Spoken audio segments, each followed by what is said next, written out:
എങ്ങനെ മനുഷ്യന് സമാധാനം കണ്ടെത്താം?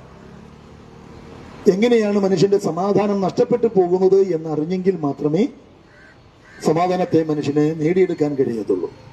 ഒരു മനുഷ്യന്റെ ജീവിതത്തിൽ സമാധാനം നഷ്ടപ്പെട്ടു പോകുന്നത് എങ്ങനെയാണ്? ദൈവം ഈ ഭൂമിയിൽ മനുഷ്യനെ നേരുള്ളവനായിട്ട് സൃഷ്ടിച്ചു എന്ന് വേദപുസ്തകം പഠിപ്പിക്കുന്നു. ദൈവത്തിന്റെ സദൃശ്യത്തിലും സ്വരൂപത്തിലും മനുഷ്യരെ ദൈവം സൃഷ്ടിക്കുവാനിടയായി തീർന്നു. ദൈവ തേജസ്സുള്ളവനായിട്ട് ദൈവം ഭൂമിയിൽ മനുഷ്യനെ സൃഷ്ടിച്ചു. ആണും പെണ്ണുമായിട്ട് ദൈവം ഈ ഭൂമിയിൽ മനുഷ്യനെ സൃഷ്ടിച്ചു. ദൈവത്തിന്റെ സദൃശ്യത്തിലും സ്വരൂപത്തിലും ദൈവം മനുഷ്യനെ ഭൂമിയിൽ സൃഷ്ടിച്ചു. സൃഷ്ടിച്ച നാളിൽ ദൈവം മനുഷ്യനെ അനുഗ്രഹിച്ചു. സൃഷ്ടിതാവായ ദൈവം മനുഷ്യനോട് കൂടെ വസിക്കുന്ന ഒരു കാലഘട്ടം ഉണ്ടായിരുന്നു. അതിനാണ് നിഷ്പാപയുഗം എന്ന് പറയുന്നത്. പാപം എന്തെന്ന് അറിയാത്ത ഒരു കാലഘട്ടം, ദൈവം വസിച്ച് ഒരു കാലഘട്ടം. അന്ന് മനുഷ്യനിൽ സമാധാനമുണ്ടായിരുന്നു. പക്ഷെ മനുഷ്യനിൽ ഈ സമാധാനം നഷ്ടപ്പെട്ടത് ദൈവം ഈ ഭൂമിയിൽ സൃഷ്ടിച്ച മനുഷ്യനെ ദൈവം നിയമവ്യവസ്ഥകളെ കൊടുത്തു. ദൈവം ഏദൻ തോട്ടത്തിൽ ചില വൃക്ഷങ്ങളൊക്കെ സൃഷ്ടിച്ചിട്ട് സൃഷ്ടിതാവായ ദൈവം മനുഷ്യനോട് പറഞ്ഞു, തോട്ടത്തിന്റെ നടുവിൽ നിൽക്കുന്ന വൃക്ഷത്തിന്റെ ഫലം നിങ്ങൾ തിന്നരുത്, തിന്നുന്ന നാളിൽ നിങ്ങൾ മരിക്കുവാനിടയായി തീരും. ദൈവം എന്ത് ചെയ്യരുതെന്ന് പറഞ്ഞുവോ അത് ചെയ്യിപ്പിക്കുവാൻ ഇബ്ലീസ് അല്ലെങ്കിൽ പിശാച് അല്ലെങ്കിൽ സാത്താൻ മനുഷ്യനെ പ്രേരിപ്പിക്കുകയും ദൈവത്തിന്റെ കൽപ്പനകളെ ലംഘിപ്പിച്ചപ്പോൾ മനുഷ്യൻ പാപിയായി തീർന്നു. അതിന്റെ അനന്തരഫലമായി, അനുസരണക്കേടിന്റെ അനന്തരഫലമായി മനുഷ്യനിൽ സമാധാനം നഷ്ടപ്പെട്ടു, ദൈവിക തേജസ് നഷ്ടപ്പെട്ടു, ദൈവത്തിന്റെ സന്തോഷം നഷ്ടപ്പെട്ടു, മനുഷ്യനിൽ അധികാരം നഷ്ടപ്പെട്ടു. പാപത്തിന്റെ ശമ്പളമായ മരണം മനുഷ്യനിൽ കടന്നു വരുവാനിടയായി തീർന്നു. മനുഷ്യന്റെ നിത്യത മനുഷ്യനിൽ നഷ്ടപ്പെടുവാനിടയായി തീർന്നു. സമാധാനം നഷ്ടപ്പെട്ട മനുഷ്യൻ സമാധാനത്തിന് കണ്ടെത്താൻ വേണ്ടി ഒരു കൂട്ടം വിഭാഗങ്ങൾ മദ്യത്തിൽ ആശ്രയിക്കുന്നു. സമാധാനം നേടിയെടുക്കാൻ ഒരു വിഭാഗം ആളുകൾ തീർത്ഥാടനങ്ങൾ നടത്തുന്നു. സമാധാനം വീണ്ടെടുക്കാൻ ഒരു മനുഷ്യർ പലവിധമായ ആചാര കർമ്മ അനുഷ്ഠാനങ്ങൾ ചെയ്യുന്നു. അത് സിനിമാശാലകളിൽ പോയി സിനിമ കാണുന്നു, ക്ലബ്ബുകളിൽ സമയം ചെലവാക്കുന്നു, വിവിധമായ രാജ്യങ്ങളിൽ അല്ലെങ്കിൽ തീർത്ഥാടനങ്ങളിൽ സ്ഥലങ്ങളിൽ മനുഷ്യൻ സന്ദർശിക്കുന്നു. എന്തിനു വേണ്ടിയാണ്? മനുഷ്യനിൽ എങ്ങനെയെങ്കിലും സമാധാനമുണ്ടാകുവാനും നിരാശ മാറുവാനും സന്തോഷം കണ്ടെത്താൻ വേണ്ടിയാണ്. അപ്പോൾ ഈ ഉല്ലാസയാത്ര നടത്തിയതുകൊണ്ടോ തീർത്ഥാടനങ്ങൾ നടത്തിയതുകൊണ്ടോ കർമ്മ ആചാര അനുഷ്ഠാനങ്ങൾ നടത്തിയതുകൊണ്ടോ മനുഷ്യനിൽ സമാധാനം കണ്ടെത്താൻ കഴിയുന്നുണ്ടോ? ഇല്ല. അങ്ങനെ കണ്ടെത്താൻ കഴിഞ്ഞിരുന്നു എങ്കിൽ ഈ കഴിഞ്ഞ ദിവസമാണല്ലോ നമ്മുടെ അയൽ ഡിസ്ട്രിക്റ്റ് ആയിരുന്ന കണ്ണൂർ ജില്ലയിൽ അസിസ്റ്റന്റ് ജില്ലാ കളക്ടർ അല്ലെ ADM ആത്മഹത്യ ചെയ്തില്ലേ? അദ്ദേഹത്തിന്റെ ഉള്ളിൽ സമാധാനമുണ്ടായിരുന്നുവെങ്കിൽ ആത്മഹത്യ ചെയ്യുമായിരുന്നോ? ഈ കഴിഞ്ഞ ദിവസങ്ങളിലെ നമ്മുടെ കാസർഗോഡ് തന്നെ എത്രയെത്ര ആത്മഹത്യകൾ നടന്നു. പേപ്പറുകളിൽ നമ്മൾ എടുത്തു നോക്കിയാൽ എത്രയെത്ര ആത്മഹത്യകൾ കുടുംബമായിട്ട് ചെയ്യുന്നു, വ്യക്തിപരമായിട്ട് ചെയ്യുന്നു. എന്താ കാരണം? മനുഷ്യനിൽ സന്തോഷമില്ല, സമാധാനമില്ല. സമാധാനം നഷ്ടപ്പെടുമ്പോഴാണ് മനുഷ്യൻ ഇതൊക്കെ ചെയ്യുവാനിടയായി തീരുന്നത്. അതുകൊണ്ട് സമാധാനത്തിന് വേണ്ടി മനുഷ്യൻ കണ്ടെത്തുന്നതെല്ലാം അസ്ഥാനത്തേക്ക് കൊണ്ടുപോകുമ്പോൾ, പരാജയത്തിലേക്ക് എത്തിക്കുമ്പോൾ അല്ലെങ്കിൽ നാശത്തിലേക്ക് എത്തിക്കുമ്പോൾ മനുഷ്യന് പരിപൂർണമായ സമാധാനം കണ്ടെത്താൻ വേറെ ഒരു കുറുക്കുവഴിയുമില്ല. ആ സമാധാനം മനുഷ്യന് ലഭിക്കണമെങ്കിൽ എവിടെ ദൈവത്തിൽ നിന്നും മനുഷ്യൻ അകന്നുപോയുവോ ആ സൃഷ്ടിതാവായ ദൈവത്തിലേക്ക് മനുഷ്യൻ മടങ്ങി വന്നെങ്കിൽ മാത്രമേ മനുഷ്യന് നിത്യമായ സമാധാനവും സന്തോഷവും ലഭിക്കുവാൻ ഇടയായി തീരത്തുള്ളൂ. അപ്പോൾ അത് നഷ്ടപ്പെട്ടു പോയ ദൈവിക ബന്ധത്തിലേക്ക് മനുഷ്യൻ മടങ്ങി വന്നെങ്കിൽ മാത്രമേ മനുഷ്യൻ ആ സമാധാനം ഉണ്ടാകുവാനിടയായി തീരത്തുള്ളൂ. അങ്ങനെയാണെങ്കിൽ എങ്ങനെയാണ് ഒരു മനുഷ്യന് സൃഷ്ടിതാവായ ദൈവത്തിലേക്ക് മടങ്ങി വരാനായിട്ട് കഴിയുന്നത്? നോക്കൂ, എവിടെയാണ് ദൈവം? നമ്മൾ ചിന്തിക്കണം, ദൈവം സർവശക്തനാണ്, ദൈവം സർവവ്യാപിയാണ്, ദൈവം സർവജ്ഞാനിയാണ്, ദൈവം പരിശുദ്ധനും നീതിമാനുമായ ദൈവമാണ്, ദൈവം വിശുദ്ധനായ ദൈവമാണ്, ദൈവത്തിനൊരു മാറ്റവുമില്ല, ദൈവം ആൽഫയും ഒമേഗയുമാണ്. അത് പുരാതന കാലത്തിലെ മുതൽ അഖിലാണ്ടത്തിന്റെ ഉടയവനാണ് സർവശക്തനായ ദൈവം. അപ്പോൾ ആ ദൈവത്തിങ്കിലേക്ക് മനുഷ്യന് മടങ്ങി വരാൻ കഴിയാത്തതിന്റെ കാരണം എന്ന് പറയുന്നത് മനുഷ്യന് പാരമ്പര്യമില്ലാത്തത് കൊണ്ടോ അധികാരമില്ലാത്തത് കൊണ്ടോ സ്വാതന്ത്ര്യമില്ലാത്തത് കൊണ്ടോ പണമില്ലാത്തത് കൊണ്ടോ വിദ്യാഭ്യാസം ഇല്ലാത്തത് കൊണ്ടോ ഡിഗ്രികൾ ഇല്ലാത്തത് കൊണ്ടോ അല്ല. ദൈവത്തിങ്കിലേക്ക് മനുഷ്യൻ അടുത്തു വരാൻ കഴിയാത്തതിന്റെ കാരണം മനുഷ്യനിലുള്ള പാപം. ഏദൻ തോട്ടത്തിൽ വെച്ച് അനുസരണക്കേട് കാണിച്ചതിന്റെ അനന്തരഫലമായി മനുഷ്യൻ പാപികളായി തീർന്നപ്പോൾ ഈ പാപം ദൈവത്തിൽ നിന്നും മനുഷ്യനെ അകറ്റി. ഏദൻ തോട്ടത്തിൽ നിന്ന് ദൈവം മനുഷ്യനെ പുറത്താക്കി. അന്നു മുതൽ പാപം മുഖാന്തിരം മനുഷ്യൻ പാപം ചെയ്ത് ദൈവത്തിൽ നിന്നും അകന്ന് ദൂരത്തിലേക്ക് പോയിക്കൊണ്ടിരിക്കുവാനിടയായി തീരുന്നു. അപ്പൊ ദൈവത്തിങ്കിലേക്ക് മനുഷ്യൻ അടുത്തു വരണമെങ്കിൽ ഒരേ ഒരു വഴി, പാപത്തിന് പരിഹാരം ലഭിച്ചെങ്കിൽ മാത്രമേ, പാപത്തിന് മോക്ഷം ലഭിച്ചെങ്കിൽ മാത്രമേ പാപിയായ മനുഷ്യന് പരിശുദ്ധനായ ദൈവത്തിങ്കിലേക്ക് അടുത്തു വരാനായിട്ട് കഴിയത്തുള്ളൂ. എവിടെയാണ് മനുഷ്യന് പാപത്തിന് പരിഹാരം ലഭിക്കുവാനിടയായി തീരുന്നത്? പാപപരിഹാര മാർഗത്തിന് വേണ്ടി മനുഷ്യൻ ആദിമ യുഗം മുതൽ, കാലഘട്ടം മുതൽ അവലംബിച്ചിരുന്ന അനേകം മാർഗങ്ങളുണ്ട്. കർമ്മയാചാരങ്ങളിലൂടെ അതേ മനുഷ്യൻ ചെയ്തു വരുന്ന അനേക അതേ മാർഗങ്ങളുണ്ട്. പക്ഷെ ഈ മാർഗങ്ങളൊക്കെ മനുഷ്യനെ പാപത്തിൽ നിന്ന് രക്ഷിക്കുന്നുണ്ടോ? ഇല്ല. പാപത്തിൽ നിന്നും മനുഷ്യനെ രക്ഷിക്കുന്നുണ്ട് ഇരുന്നിരുന്നു എങ്കിൽ ഇന്ന് നമ്മുടെ സമൂഹത്തിൽ ഇത്രയും വലിയ ക്രൂരകൃത്യങ്ങൾ നടക്കത്തില്ലായിരുന്നു. സ്വന്തം അപ്പൻ മകനെ കൊല്ലുന്നതും, മകൻ അപ്പനെ കൊല്ലുന്നതും, സഹോദരൻ സഹോദരിയെ പീഡിപ്പിക്കുന്നതും, 2 മാസം മുതൽ 90 വയസ്സ് വരെയുള്ള പിഞ്ചു കുഞ്ഞു മുതൽ വയോധിക വരെയുള്ള മുത്തശ്ശിമാർ വരെയും ഇന്ന് പീഡിപ്പിക്കപ്പെടുന്നതും പാപം മനുഷ്യനിൽ കുടികൊള്ളുന്നത് കൊണ്ടാണ്. അതുകൊണ്ട് മനുഷ്യനിൽ പാപത്തിന് മോചനം എവിടെ ലഭിക്കുന്നു? നോക്കൂ, ഇന്ന് മനുഷ്യൻ ക്രൂര സ്വഭാവത്തിന്റെ ഉടമയായി തീരുന്നതിന്റെ കാരണം മനുഷ്യനിൽ പാപം കുടികൊള്ളുന്നു എന്നുള്ളതിന്റെ തെളിവാണ്. അതുകൊണ്ട് ഇന്ന് മനുഷ്യനെ പാപത്തിൽ നിന്ന് രക്ഷിക്കുവാൻ ലോകത്തിലെ ഒരു പണ്ഡിതനോ അല്ലെങ്കിൽ അതേ ശാസ്ത്രയുഗത്തിനോ കണ്ടുപിടുത്തങ്ങൾക്കോ ഇസങ്ങൾക്കോ മനുഷ്യന്റെ ഡിഗ്രികൾ കൊണ്ടോ പണം കൊണ്ടോ കഴിയുമോ? ഒരിക്കലും കഴിയത്തില്ല. ഇവിടെയാണ് പാപത്തിന് പരിഹാരം. പാപത്തിന് പരിഹാരം അത് വേറെ എവിടെയുമില്ല, കർത്താവായ യേശുക്രിസ്തുവിന്റെ കാൽവരി യാഗത്തിലൂടെയാണ്. വേദപുസ്തകം ഇങ്ങനെ പഠിപ്പിക്കുന്നു, യേശുക്രിസ്തു ജനിക്കുന്നതിന് മുമ്പ് മത്തായിയുടെ സുവിശേഷം 1-ാം അധ്യായം 21-ാമത്തെ വാക്യത്തിൽ ഇങ്ങനെ എഴുതിയിരിക്കുന്നു: അവൾ ഒരു മകനെ പ്രസവിക്കും, അവൻ തന്റെ ജനത്തെ അവരുടെ പാപങ്ങളിൽ നിന്നും രക്ഷിപ്പാനിരിക്കൊണ്ട് നീ അവന് യേശു എന്ന് പേർ വിളിക്കണം. അപ്പൊ യേശു ജനിക്കുന്നതിന്റെ ഉദ്ദേശം തന്നെ മനുഷ്യവർഗത്തെ പാപത്തിൽ നിന്നും രക്ഷിക്കേണ്ടതിന് വേണ്ടിയാണ്. റോമർക്ക് എഴുതിയ ലേഖനം 3-ാം അധ്യായത്തിൽ ഇങ്ങനെ പറയുന്നു: എല്ലാവരും പാപം ചെയ്ത് ദൈവ തേജസ് ഇല്ലാത്തവരാക്കി തീർത്തു. എന്നാൽ ദൈവത്തിന്റെ കൃപയാൽ ക്രിസ്തുവിൽ വിശ്വസിക്കുന്നവൻ സൗജന്യമായി നീതീകരിക്കപ്പെടേണ്ടതിന് ദൈവം തന്റെ പൊറുമയിൽ മുൻകഴിഞ്ഞ പാപങ്ങളെ ശിക്ഷിക്കാതെ വിടുന്ന നിമിത്തം തന്റെ പുത്രനിൽ വിശ്വസിക്കുന്ന സകല മനുഷ്യരും നീതീകരിക്കപ്പെടേണ്ടതിന്, പാപത്തിന് മോചനം പ്രാപിക്കേണ്ടതിന് അവനെ പരസ്യമായി നിർത്തി. 2025 വർഷത്തിന് മുമ്പ് ആ ഗൊൽഗോത്ത മലയിൽ 2 കള്ളന്മാരുടെ നടുവിൽ കാരിരുമ്പാണികൾ കൈകളിലും കാലുകളിലും തറയ്ക്കപ്പെട്ടവനായി, പുറം ഒഴിവിച്ചാൽ പോലെ കീറപ്പെട്ടവനായി, തലയിൽ മുൾക്കിടം അടിച്ചിറക്കി, വിലാപ്പുറത്ത് കുന്നം കൊണ്ട് കുത്തി ചോരത്തുള്ളികൾ ധാരധരയായി ഒഴുകി, കണ്ടാൽ ആളല്ല എന്ന് തോന്നുമാറ് മുഖം വിരൂപമായി കാൽവരിയിൽ തന്റെ ജീവനെ അർപ്പണം ചെയ്തത് ഈ ലോകത്തിലുള്ള, പ്രത്യേകിച്ച് ഈ നെല്ലിക്കട്ടയിലുള്ള എന്റെയും നിങ്ങളുടെയും സകല പാപത്തിൽ നിന്നും മനുഷ്യനെ രക്ഷിക്കേണ്ടതിന് വേണ്ടിയായിരുന്നു. കാരണം യേശുക്രിസ്തുവിന്റെ ജനനത്തിൽ പാപമില്ല, യേശുക്രിസ്തുവിന്റെ ജീവിതത്തിൽ പാപമില്ല, യേശുക്രിസ്തുവിന്റെ മരണത്തിൽ പാപമില്ല. പാപമില്ലാതെ ജനിക്കുകയും പാപമില്ലാതെ ജീവിക്കുകയും പാപമില്ലാതെ യാഗമാകുകയും അല്ലെങ്കിൽ ഏൽപ്പിക്കപ്പെടുകയും മരിക്കപ്പെടുകയും ചെയ്ത ലോക ചരിത്രത്തിൽ ഏക വ്യക്തി അത് കർത്താവായ യേശുക്രിസ്തു മാത്രമെന്ന് ചരിത്രം നമ്മളെ പഠിപ്പിക്കുന്നു. കാരണം മെഡിക്കൽ സയൻസ് പുരോഗമിച്ച ഇന്നത്തെ കാലഘട്ടങ്ങളിൽ സ്ത്രീയുടെയും പുരുഷന്റെയും 23 ക്രോമോസോമുകൾ ഒരുമിച്ച് കൂടുമ്പോൾ ഭ്രൂണമാകുന്നു, ജീവനുണ്ടാകുന്നു. അങ്ങനെയാണ് മനുഷ്യൻ ജനിക്കുന്നത്. അതിനാണ് ദൈവം ഭൂമിയിൽ സ്ത്രീയും പുരുഷനുമായിട്ട് മനുഷ്യനെ സൃഷ്ടിച്ചത്, അവരെ കുടുംബമാക്കി. അങ്ങനെ കുടുംബ ജീവിതത്തിലൂടെ തലമുറകൾ ജനിക്കുന്നു. എന്നാൽ യേശുവിന്റെ ജനനം പുരുഷ സമ്പർക്കം ഉണ്ടായിരുന്നില്ല. കാരണം ഏക മനുഷ്യന്റെ അനുസരണക്കേടിനാൽ അനേകർ പാപികളായി തീർന്നു. പക്ഷെ ഏക മനുഷ്യന്റെ അനുസരണത്താൽ അനേകർ നീതിമാന്മാരായി തീരണം എന്നുള്ളത് ദൈവത്തിന്റെ പ്രവചന വാക്യമാണ്. അതുകൊണ്ട് മനുഷ്യൻ നീതിമാനാകണമെങ്കിൽ പാപമില്ലാത്ത ഒരു മനുഷ്യന്റെ പാപപരിഹാര യാഗം കൊണ്ട് മാത്രമേ സാധ്യമാകത്തുള്ളൂ എന്ന് നമ്മുടെ ഭാരതത്തിലെ മഹർഷിമാർ പോലും എഴുതപ്പെട്ടിരിക്കുന്ന ആത്മീയ ഗ്രന്ഥങ്ങളിൽ വ്യക്തമായിട്ട് രേഖപ്പെടുത്തിയിട്ടുണ്ട്.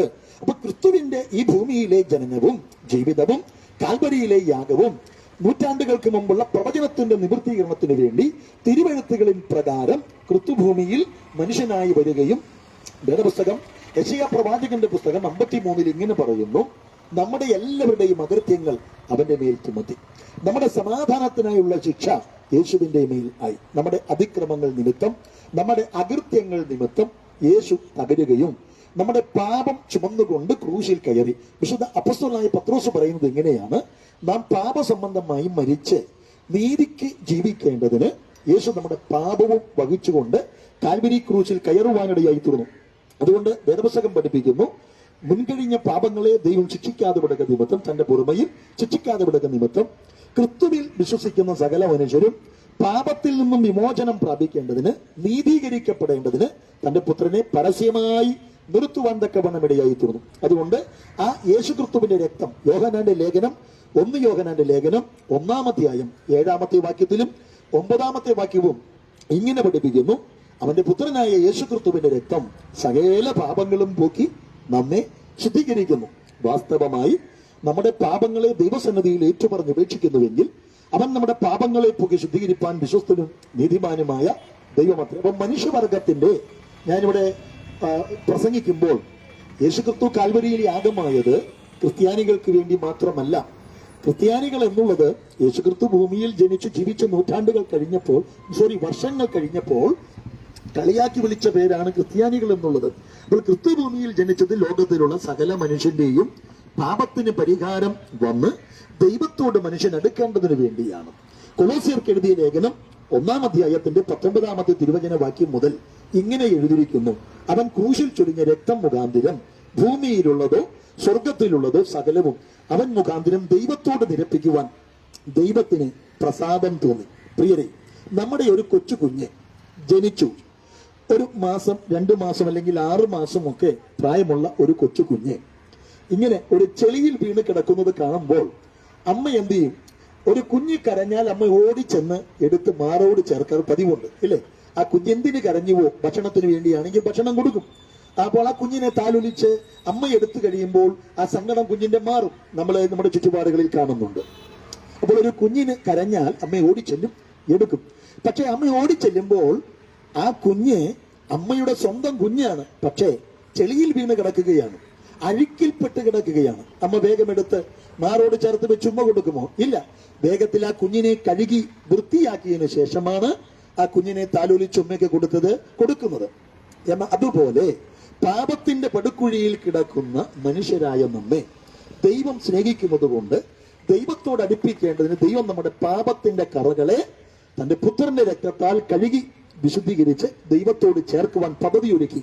അതാണ് അവൻ ക്രൂശിൽ ചൊരിഞ്ഞ രക്തം മുഖാന്തിരം ഭൂമിയിലുള്ളതോ സ്വർഗത്തിലുള്ളതോ അത് സകലവും അവൻ മുഖാന്തിരം തന്നോട് നിരപ്പിക്കുവാൻ, പിതാവായ ദൈവത്തോട് നിരപ്പിക്കുവാൻ ദൈവത്തിന് പ്രസാദം തോന്നി. അതുകൊണ്ട് ദൈവത്തിങ്കിലേക്ക് അടുത്തു വരുവാൻ വേറെ ഒരു മാർഗവുമില്ല. ഒരു മതത്തിൽ നിന്നും വേറൊരു മതത്തിലേക്ക് മാറിയത് കൊണ്ടോ, നമ്മുടെ പേരിന് മാറ്റം വരുത്തിയത് കൊണ്ടോ, ഇനി ഈ നെല്ലിക്കട്ടയിൽ നിന്നും മറ്റേതെങ്കിലും നാട്ടിലേക്ക് മാറിയത് കൊണ്ടോ, നമ്മുടെ വസ്ത്രവേഷവിധാനങ്ങൾക്ക് മാറ്റം വരുത്തിയത് കൊണ്ടോ ദൈവത്തിങ്കിലേക്ക് മനുഷ്യനെടുക്കാൻ കഴിയുമോ? ഒരിക്കലും കഴിയത്തില്ല. ദൈവത്തിങ്കിലേക്ക് അടുത്തു വരണമെങ്കിൽ പാപത്തെ ദൈവത്തോട് ഏറ്റുപറഞ്ഞ് വീക്ഷിക്കണം. ഞാനൊരു പാപിയാണെന്ന് ആദ്യം ബോധ്യമാകണം. ഒരു ദൈവവൈദ്യനായി തീരുവാൻ ആഗ്രഹിക്കണം. വേദപുസ്തകം പഠിപ്പിക്കുന്നു, തന്റെ ഏകജാതനായ പുത്രനിൽ വിശ്വസിക്കുന്ന ഏവനും നശിച്ചു പോകാതെ നിത്യജീവൻ പ്രാപിക്കേണ്ടതിന് ദൈവം തന്റെ പുത്രനെ നൽകുവാൻ തക്കവണ്ണം ലോകത്തെ അത്രമാത്രം സ്നേഹിച്ചു. ദൈവം തന്റെ പുത്രനെ ലോകത്തിലേക്ക് അയച്ചത് ലോകത്തെ വിധിപ്പാനല്ല, ലോകം അവരാൽ രക്ഷ പ്രാപിക്കേണ്ടതിനത്രേ. ന്യായവിധി എന്നതോ വെളിച്ചം ലോകത്തിൽ വന്നിട്ടും മനുഷ്യരുടെ പ്രവൃത്തികൾ ദോഷമുള്ളതാകിയാൽ അവർ വെളിച്ചത്തേക്കാൾ ഇരുളിനെ സ്നേഹിക്കുന്നത് തന്നെ ന്യായവിധിക്ക് കാരണമായി തീരുവാനിടയായി തീർന്നു. ഒരിക്കൽ മരിക്കുകയും പിന്നെ ഒരു ന്യായവിധിയും മനുഷ്യർക്കായി നിയമിച്ചിരിക്കുന്നു. അതുകൊണ്ട് കർത്താവായ യേശു ക്രിസ്തു തന്റെ പുസ്തകത്തിൽ ഇങ്ങനെ എഴുതിപ്പിച്ചു. മർക്കോസിന്റെ സുവിശേഷം 16-ാമത്തെ അധ്യായത്തിലും മത്തായിയുടെ സുവിശേഷം 28-ാമത്തെ അധ്യായത്തിലും ഇങ്ങനെ എഴുതി: സ്വർഗത്തിനും ഭൂമിക്കും സകല അധികാരവും എനിക്ക് നൽകപ്പെട്ടിരിക്കുന്നു. ആകയാൽ നിങ്ങൾ പുറപ്പെട്ട് ഭൂലോകത്തിലെങ്ങും പോയി ഈ സദ്വർത്തമാനം ഈ സുവിശേഷം പ്രസംഗിക്കണം. വിശ്വസിക്കുകയും സ്നാനമേൽക്കുകയും ചെയ്തവൻ രക്ഷിക്കപ്പെടും, വിശ്വസിക്കാത്തവൻ ശിക്ഷാവിധിയിൽ അകപ്പെടുവാൻ തക്കവണ്ണം ഇടയായിത്തീരും. ആകിയാൽ പ്രിയരെ, വരുവാനുള്ള ശിക്ഷയിൽ നിന്നും മോചനം പ്രാപിക്കുവാൻ വേറെ ഒരു കുറുക്കു വഴിയുമില്ല. യേശു പാപത്തിന്റെ പരിഹാരത്തിന് വേണ്ടി യാഗമായി തീർന്നെങ്കിൽ യേശുവിനെ കല്ലറയിൽ അടക്കം ചെയ്തു. ആർക്കും ചുമന്ന് കൊണ്ടുപോകാൻ കഴിയാത്ത വലിയ കല്ലുരുട്ടി വെച്ചു. എന്നാൽ മൂന്നാം നാൾ തിരുവഴുത്തിന്റെ നിവൃത്തീകരണത്തിന് വേണ്ടി യേശുക്രിസ്തു ഉയർത്തെഴുന്നേറ്റു. യേശുക്രിസ്തു ഉയർത്തെഴുന്നേറ്റതുപോലെ മടങ്ങി വരും. എന്തിനാ? വിശുദ്ധന്മാരെ ചേർക്കുവാൻ വേണ്ടിയാ. അതുകൊണ്ട് സമാധാനം നഷ്ടപ്പെട്ട് ജീവിത നൈരാശ്യത്തിൽ ആരെങ്കിലും ഈ നല്ലിക്കെട്ട ഗ്രാമത്തിൽ എന്നെ ശ്രദ്ധിക്കുന്നുണ്ടെങ്കിൽ, സമാധാനത്തിനു വേണ്ടി മദ്യം കഴിച്ചതുകൊണ്ടോ ലഹരികൾ ഉപയോഗിച്ചതുകൊണ്ടോ സമാധാനം നഷ്ടപ്പെട്ട ആത്മഹത്യ ചെയ്തതുകൊണ്ടോ മതം മാറിയതുകൊണ്ടോ നാട് മാറിയതുകൊണ്ടോ മനുഷ്യന്റെ പ്രശ്നങ്ങൾക്ക് പരിഹാരം വരത്തില്ല. മനുഷ്യന്റെ പ്രശ്നത്തിന് പരിഹാരം ഇന്നേക്ക് 2025 വർഷത്തിന് മുമ്പ് കാൽവരി ക്രൂശിൽ ഏലോഹി ലമാ സബക്താനി ഉറക്കെ നിലവിളിച്ചുകൊണ്ട്, പിതാവേ ഇതാ സകലതും നിവൃത്തിയായി എന്ന് അരുളിച്ചതുകൊണ്ട് ജീവനെ അർപ്പണം ചെയ്ത ക്രിസ്തുവിന്റെ കാൽവരി ക്രൂശിലൂടെ സകലതും പൂർത്തീകരിക്കപ്പെടുവാൻ തക്കവണ്ണം ഇടയായി തീർന്നു. അത് നാം വിശ്വസിക്കുന്നുവെങ്കിൽ നമ്മുടെ ജീവിതത്തിൽ സകല പ്രശ്നങ്ങൾക്കും പരിഹാരമുണ്ട്. അതുകൊണ്ട് പ്രിയരെ, എന്റെ വാക്കുകളെ ഞാനിവിടെ ഉപസംഹരിക്കുവാൻ സമയത്തിന്റെ പരിമിതികൾ കൊണ്ട്, സന്ധ്യ ആയതുകൊണ്ട് ഞാനിവിടെ വേഗത്തിൽ നിർത്തുവാൻ ആഗ്രഹിക്കുകയാണ്. പ്രിയരെ, മനുഷ്യ ജീവിതം എന്ന് പറയുന്നത് താൽക്കാലികമാണ്. വെള്ളത്തിലെ കുമിള പോലെ, വയലിലെ പുൽക്കൊടിക്ക് സമമാ, കടന്നുപോകുന്ന നിഴൽ പോലെയാണ്. എന്നാൽ മരണം നിശ്ചയമാ, സമയം നിശ്ചയമല്ല.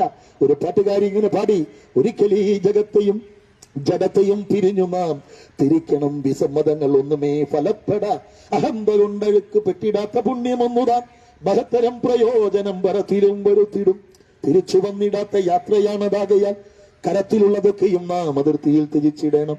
പ്രശസ്തനായ ഹോമറും സമർത്ഥനായ സീസറും സമത്വമറ്റ സോളമൻ തുടങ്ങിയുള്ള വിജ്ഞരും അമർന്നുപോയി കാലചക്ര വിഭ്രമത്തിലെങ്കിൽ നമുക്ക് പിന്നെ എന്തു ശങ്ക, മാറ്റമൊന്നുമില്ലതാൽ. അപ്പോൾ മരണം നിശ്ചയമാ, സമയം നിശ്ചയമല്ല. പക്ഷേ മരണശേഷം എല്ലാ മനുഷ്യരും ആഗ്രഹിക്കുന്ന ഒരു കാര്യം സ്വർഗത്തിൽ സമാധാനമുള്ള സന്തോഷമുള്ള ആ ദൈവത്തോടുകൂടെ വസിക്കണമെന്നുള്ളതാണ്. അതുകൊണ്ട് ഈ ഭൂമിയിൽ ജീവിക്കുമ്പോൾ ഒരു നല്ല സ്വഭാവത്തിൽ ജീവിച്ചാൽ, പാപങ്ങളെ ഏറ്റുപറഞ്ഞ് ദൈവത്തോട് ചേർന്ന് ധാർമ്മികതകൾ, ദൈവം ഭൂമിയിൽ മനുഷ്യനെ ചെയ്യാൻ തന്നിരിക്കുന്ന ഉത്തരവാദിത്തങ്ങളുണ്ട്. ഒരപ്പൻ എന്ന നിലയിൽ, ഒരമ്മ എന്ന നിലയിൽ, ഒരു ഭാര്യ എന്ന നിലയിൽ, ഒരു ഭർത്താവ് എന്ന നിലയിൽ, ഒരു മകൻ, ഒരു മകൾ, ഒരു സഹോദരൻ, ഒരു സഹോദരി എന്ന നിലയിൽ നമുക്ക് തന്നിരിക്കുന്ന ഉത്തരവാദിത്തങ്ങളുണ്ട്.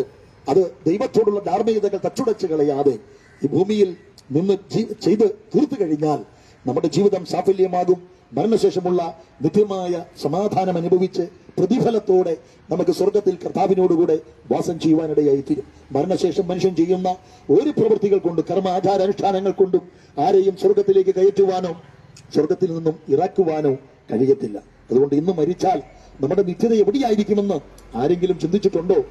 പാപത്തെ പച്ചവെള്ളം പോലെ വലിച്ചു കുടിച്ചുകൊണ്ട് സമാധാനത്തിന് വേണ്ടി ഇന്നും മദ്യവും മയക്കുമരുന്നും ലഹരികളും ഉപയോഗിച്ച് ജീവിതം വഴിമുട്ടി നിൽക്കുന്നവരാണോ ഈ സന്ധ്യയെങ്കിൽ ദൈവം നിങ്ങളെ സ്നേഹിക്കുന്നു. പാപത്തെ വെറുക്കുന്ന, പാപിയെ സ്നേഹിക്കുന്ന ദൈവം ഇങ്ങനെ വിളിച്ചു പറഞ്ഞു, അധ്വാനിക്കുന്നവരും ഭാരം ചുമക്കുന്നവരും ആയുള്ളവരെ എന്റെ അടുക്കൽ വരുവിൻ, ഞാൻ നിങ്ങളെ ആശ്വസിപ്പിക്കാം, എന്റെ സമാധാനം ഞാൻ നിങ്ങൾക്ക് തരാം. അത് ലോകം തരുന്നത് പോലെയല്ല, നിത്യതയോളം നിലനിൽക്കുന്ന സമാധാനമത്രേ. അതുകൊണ്ട് നെല്ലിക്കട്ടയിൽ ഈ സമാധാനം, ഈ സന്തോഷം ഒരു വിലയും മുടക്കാതെ, ഒരു മണിക്കൂർ കാത്തിരിക്കേണ്ട, ഒരു കിലോമീറ്റർ നിങ്ങൾ സഞ്ചരിക്കേണ്ട, എവിടെയും പോകണ്ട, ദൈവത്തിനൊന്നും കൊടുക്കണ്ട. അവിടെ ഇരിക്കുന്ന ഇരിപ്പിൽ നിങ്ങൾ വാഹനത്തിലാണോ, ബസ് സ്റ്റോപ്പിലാണോ, റോഡ് സൈഡിലാണോ, ജോലി സ്ഥലത്താണോ, കച്ചവട സ്ഥലത്താണോ, എവിടെയാണോ, അവിടെ നിന്നുകൊണ്ട്, അവിടെ ഇരുന്നു കൊണ്ട് ഒരു വാക്ക് ദൈവത്തോട് പറയാമോ? യേശുവേ, ഞാനൊരു പാപിയായ മനുഷ്യനെന്ന് എനിക്ക് മനസ്സിലാകുന്നു. എന്റെ പാപമാണ് എന്റെ എല്ലാ പ്രശ്നങ്ങൾക്കും കാരണമെന്ന് ഞാൻ അറിയുന്നു. എന്റെ പാപം എന്നോട് ക്ഷമിക്കണമേ. അങ്ങന്റെ ഹൃദയത്തിൽ രക്ഷിതാവും കർത്താവുമായി കടന്നു വരണമേ. മരണശേഷമുള്ള നിത്യമായ ആ സന്തോഷവും സമാധാനവും അനുഭവിക്കുവാൻ ഞാൻ ആഗ്രഹിക്കുന്നു. മരണശേഷം മാത്രമല്ല, ഈ ലോകത്തിൽ സന്തോഷമുള്ള സമാധാനമുള്ള ഒരു ജീവിതം നയിക്കുവാൻ എന്നെ സഹായിക്കണമേ. അങ്ങയുടെ കരങ്ങളിൽ എന്നെ ഞാൻ സമർപ്പിക്കുന്നു. പാപങ്ങളെല്ലാം ഞാൻ ഉപേക്ഷിക്കുന്നു. എന്റെ അന്ധവിശ്വാസങ്ങളും കർത്താവേ, എന്റെ ദുശീലങ്ങളും എല്ലാം ഞാൻ ഉപേക്ഷിക്കാൻ തയ്യാറാകുന്നു. ഒരു നല്ല മനുഷ്യനായി, ഒരു ദൈവ പൈതലായി ജീവിക്കുവാൻ എന്നെ ഞാൻ സമർപ്പിക്കുന്നു. അങ്ങനെക്ക് വേണ്ടി കാൽവരിയിൽ യാഗമായെന്നും ഉയർത്തെഴുന്നേറ്റെന്നും എന്നെ ചേർക്കാൻ മടങ്ങി വരുമെന്നും ഞാൻ വിശ്വസിക്കുന്നു. യേശുവേ, ആ കാൽവരിയിലെ രക്തത്താൽ എന്നെ ഒന്ന് കഴുകണമേ. അങ്ങനെ ഹൃദയത്തിൽ രക്ഷിതാവും കർത്താവും ദൈവവുമായി കടന്നു വരണമേ. ആ ജീവന്റെ പുസ്തകത്തിൽ എന്റെ പേര് കൂടെ ഒന്ന് എഴുതണമേ. എന്റെ പ്രാർത്ഥനകളെ കേട്ടതിന് നന്ദി പറയുന്നു. ഇന്നു മുതൽ ഞാൻ പാപം ചെയ്യാതെ ഒരു നല്ല മനുഷ്യനായി ജീവിക്കുവാൻ ആഗ്രഹിക്കുന്നു. യേശു ക്രിസ്തുവിൻ നാമത്തിൽ പ്രാർത്ഥിക്കുന്നു. കേൾക്കണമേ സ്വർഗീയ നല്ല പിതാവേ, ആമേൻ. നിങ്ങൾ ഇത് പ്രാർത്ഥിച്ചെങ്കിൽ നിശ്ചയമായും ദൈവം നിങ്ങളെ അനുഗ്രഹിക്കും.